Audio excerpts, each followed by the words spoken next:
Hatiku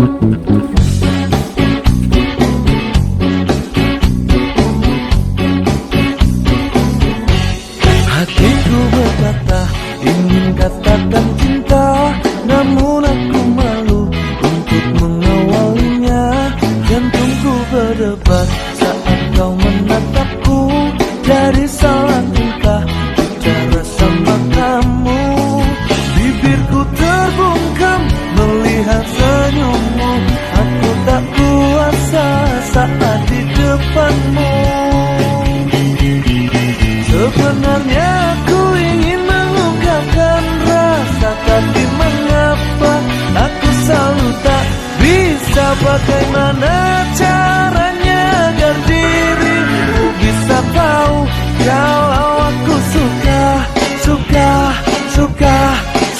sama kamu.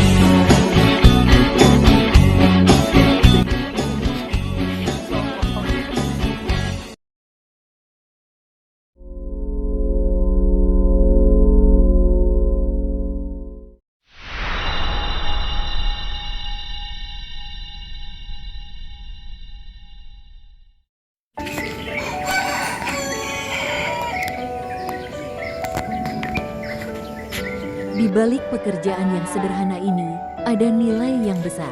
Memberi makan bukan sekadar rutinitas, tapi bentuk syukur pada Tuhan bahwa hidup masih diberi rezeki.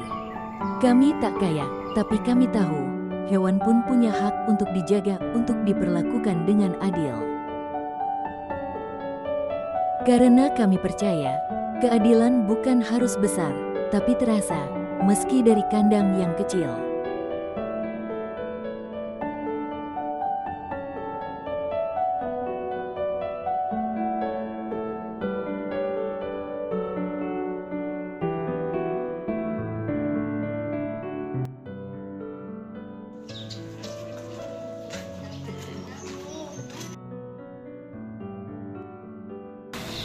Sapi ini bukan cuma aset, tapi juga nyawa. Jika kita memberikan pakan yang berkualitas, mereka juga memberikan hasil yang baik.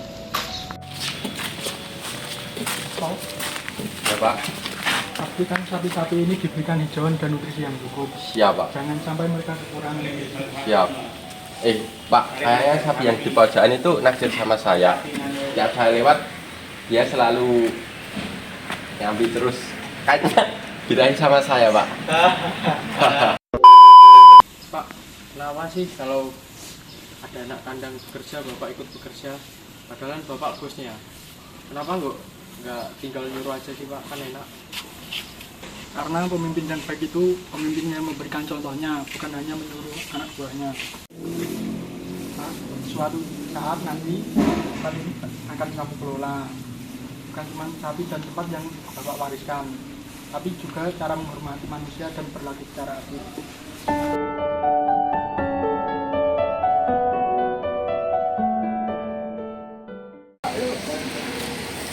Pak, sudah saya siapkan pisang sama talas di dalam. Oke, makasih. Mas, monggo sekalian. Iya Mbak, terima kasih.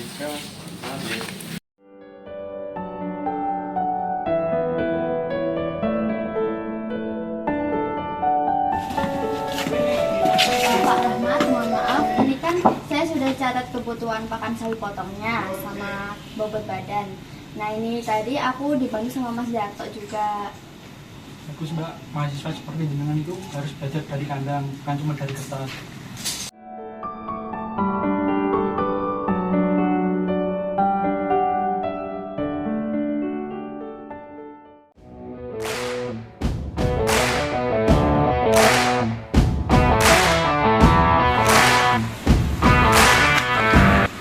Wah, perkenalkan Pak Rahmat makin ramai aja. Terus ada anak PKL juga nih sekarang. Bukannya dulu itu pernah ada sapi yang kurus ya? Saya sih heran, kenapa sih kok bisa banyak yang nitipin sapi di sini? Semua sapi-sapi di sini sehat-sehat sekarang, berkat kerja keras sama perawatan yang rutin. Itu Rio ya? Masih kecil udah dibawa ke kandang aja, nanti jadi bawa kandang loh. Anak-anak saya sih udah pagi-pagi udah ke sekolah, terus nggak pernah main ke kandang juga.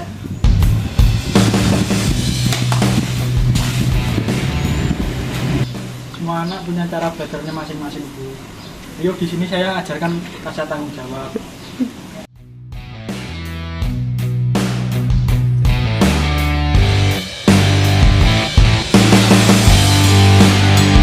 Di tengah kerja keras, Pak Rahmat tetap menjaga keseimbangan antara manusia, hewan, dan Tuhan. Nilai-nilai Pancasila tidak sekadar dikhotbahkan, tapi dilaksanakan. Disinilah Rio kecil belajar bahwa harta sejati bukan tumpukan uang, tapi nilai yang hidup bersama orang lain.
Harta ayah tuh masih cukup banyak sekali ya.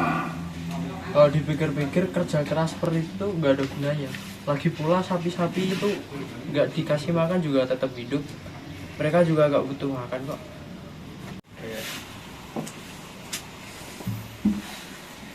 Nah, ayah selalu bangun sebelum subuh ngurus-ngurus sapi di sini.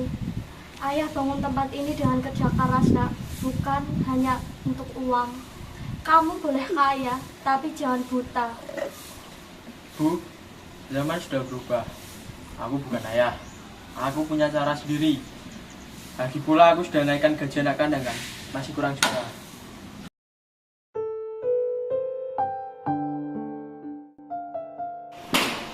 Mas Jeko.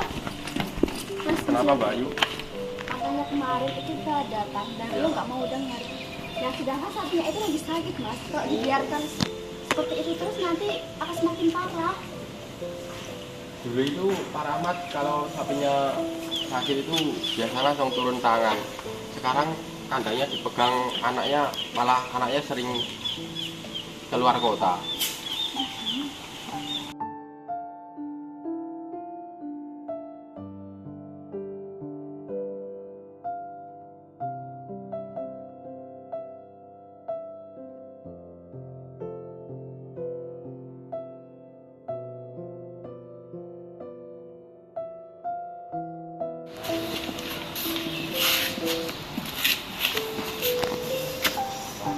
Yang saya pelajari selama PKL di sini, nilainya kepemimpinan seperti Pak Rahmat itu bukan soal teknik saja, tapi nilai. Sekarang semua orang kerja karena takut, bukan kerja karena ikhlas. Tapi kok itu ya?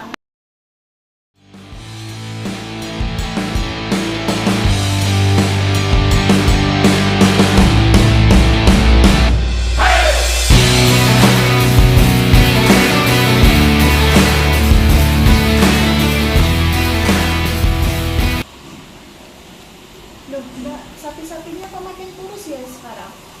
Jangan-jangan Mas Rio itu ngurus sapinya cuma buat gaya hidup aja. Beda sama Pak Rahmat dulu. Iya Bu, kita sudah berusaha. Tapi semenjak Pak Rahmat sudah tidak ada, manajemen pemeliharaan serta kesehatannya pun semua berubah. Ya jelas, Rio itu kan beda sama ayahnya. Rio itu kan gayanya gaya kota. Terus kalau ngurus sapi, emang bisa. Semoga aja nggak bangkrut ya.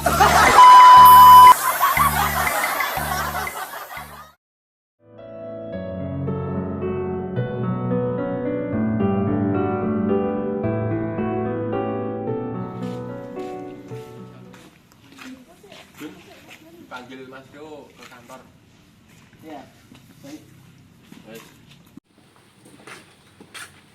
Maaf Pak, ini Mas Junaidinya.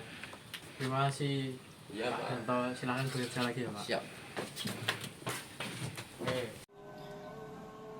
Saya dengar-dengar juga Mas Junet memberikan informasi yang kurang enak saya dengar kepada para warga dan juga khususnya Bu Siti tentang penurunan kualitas ternak kita.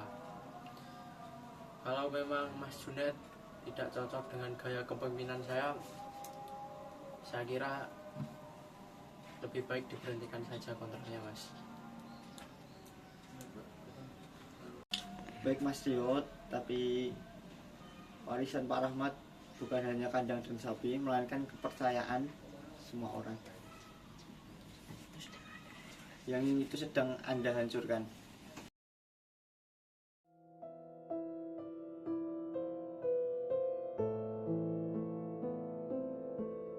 Maaf ya Le, ini bukan salahmu, cuma kamu ditempatkan saja yang salah. Darto, sapi itu sakit karena lemah fisiknya Pak. Mas Rio, sapi ini sakit.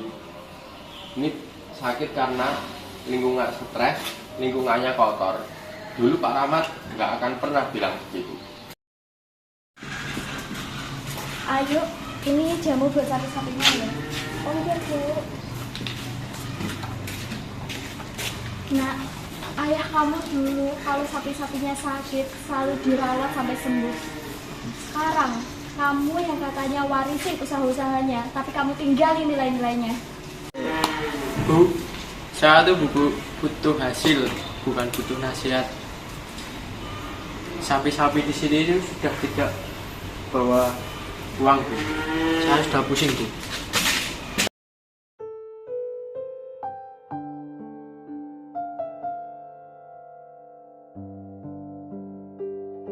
Bu, sebelumnya mohon maaf, saya mau izin untuk mengundurkan diri untuk menyusul Mas Junaidi. Kayaknya saya lebih bisa memelihara sapi di sana dengan hati. Kalau di sini ya cuma bisa nunggunya sapinya mati. Bu. Saya juga dulu harus bagaimana.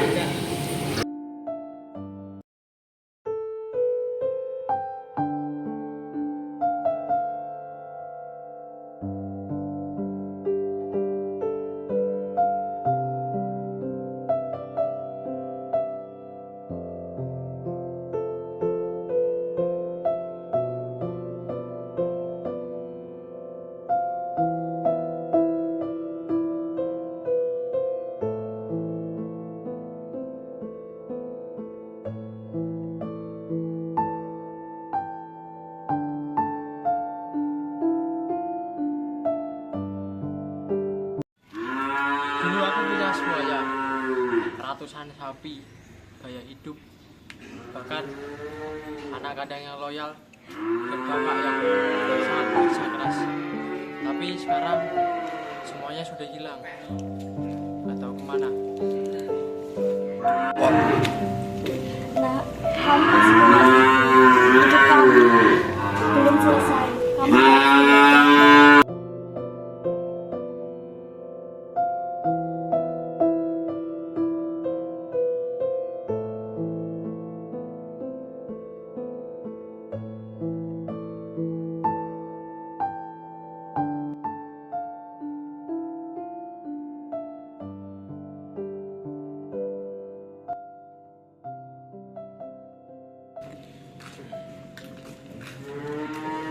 Mas Rio, kamu datang bukan untuk mengenang masa lalu. Kamu datang karena pernah mencintai tempat ini. Saya sudah bingung harus mulai dari mana Mas.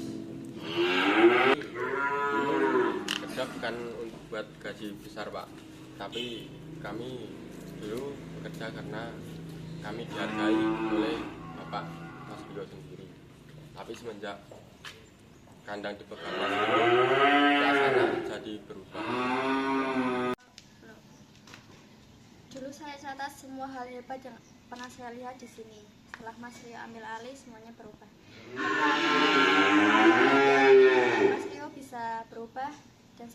Mas Rio bisa merubah semua ini menjadi yang lebih baik. Tapi saya bingung harus mulai dari mana. Mulai dari hal-hal yang paling dasar saja mas, tentunya bisa menyapu kandang terlebih dahulu. Kalau dulu saya belajar sekarang saya harus belajar sabar dan ikhlas, Mas.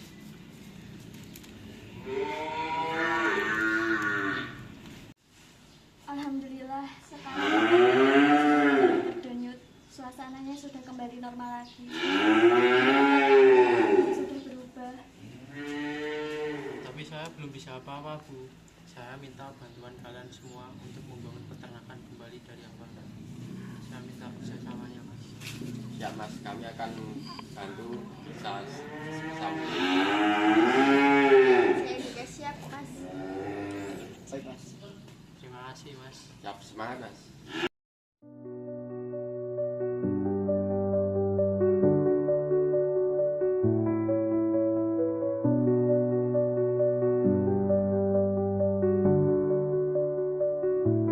Dari kisah ini, saya belajar bahwa merawat hewan ternak bukan hanya soal pekerjaan, tapi juga soal tanggung jawab moral kepada Sang Pencipta. Bahwa setiap makhluk hidup, sekecil apapun, patut diberi hak untuk hidup dengan layak. Saya belajar bahwa memperlakukan hewan dengan kasih sayang mencerminkan kepekaan hati nurani sebagai manusia yang beradab. Saya juga belajar pentingnya memperlakukan sesama manusia dengan adil, tidak menyia-nyiakan tenaga kerja, tidak membentak orang tua, dan tidak membeda-bedakan. Semua orang, dari pemilik hingga pekerja, punya hak yang sama untuk dihormati. Kisah ini mengajarkan saya bahwa kerjasama dan persatuan adalah kunci. Ketika kita berjalan bersama, saling mendukung tanpa memandang latar belakang, maka beban terasa lebih ringan dan hasil menjadi lebih besar. Saya menyadari bahwa kepemimpinan sejati bukan tentang perintah, tapi tentang mendengar dan mempertimbangkan suara semua pihak, termasuk mereka yang tak bersuara lantang.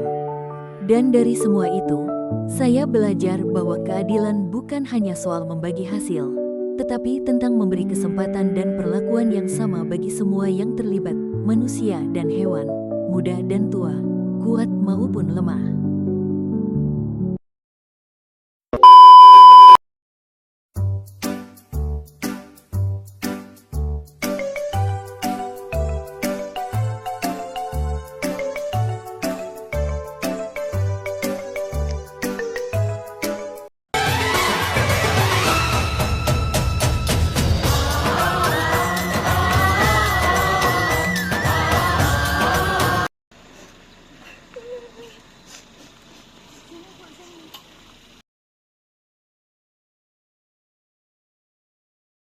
Saya minta maaf ya Bu, saya itu banyak salah sama Ibu. Nggak apa-apa, Bu Siti. Semua sudah berubah, anak saya juga sudah berubah. Semoga kedepannya kita bisa lebih akrab lagi. Iya Bu. Pelajaran yang dapat diambil dari kisah tadi adalah yang pertama, sebagai mahasiswa peternakan tidak boleh yang namanya menyiksa hewan. Yang kedua, harus bertanggung jawab atas apa yang diberikan oleh Allah Subhanahu wa Ta'ala, yaitu berupa usaha peternakan ini dijalani dengan tulus hati, ikhlas hati, dengan rasa yang sesuai dengan integrasi Pancasila, mengimplementasikan hasil-hasil yang ada kaitannya dengan Pancasila. Sekian. Wassalamualaikum warahmatullahi wabarakatuh.